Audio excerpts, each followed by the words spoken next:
গণভোট গণভোট হবে হা এবং না। খেয়াল করে দেখুন, যদি আপনারা আমার যারা আওয়ামী লীগ করেন, যারা অন্যান্য দল করেন, তাদের জ্ঞাতার্থে সুবিধার দাবি জানাচ্ছি, যদি হা জয়যুক্ত হয় অনুক্রমে সারা দেশে যদি হা জয়যুক্ত মানে ভোটে জয়যুক্ত হয়, তাহলে এদেশের স্বাধীনতার পরে 72 যে একটা সংবিধান ছিল, শেখ মুজিবুর সাহেব করেছিল, ডক্টর কামালের হাতে লেখা, এই সংবিধান টোটাল ডমিট করে দেবো, মানে মুছে ফেলবো।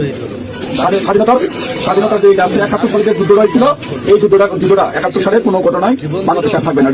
আপনার ইয়ের মধ্যে সংস্কার করতে চাইতেছে, যে সংস্কারের জন্য হানাপুর হইতেছে, এর মধ্যে লেখা আছে 71 সালকে বাদ দিয়ে 24 যে এটা হয়েছে গণভোটটা হয়েছে 71 জায়গাটা দিবে 24 সাল।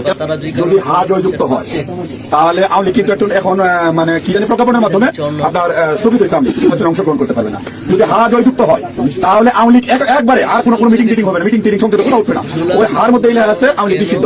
এই যে 24 সালে গণহত্যার জন্য আওয়ামী লীগ কিন্তু নিষিদ্ধ, এটা আপনাদের ভোটে হাতের ভোট দেন, হাতে ভোট দিলে আপনার 16 ডিসেম্বর থাকবে না, 26 মার্চ থাকবে না, আপনার 71 সালে যে যুদ্ধ করতে মামলার নির্দেশ দিচ্ছে, বিশ্বকর্মা নির্দেশ দিচ্ছে, এটা থাকবে না। অর্থাৎ আপনারা যারা আওয়ামী লীগ করেন, দয়া করে আপনারা না ভোটের জন্য হলো আওয়ামী লীগের তো আমরা আসলে আমরা বিরুদ্ধে চাচ্ছি সকল দল মিলে সকল, এবার না হোক সামনে যেন সকল দল একটা নির্বাচন অংশগ্রহণ 5 বছর পরে সকল দল নির্বাচন অংশগ্রহণ করতে পারে।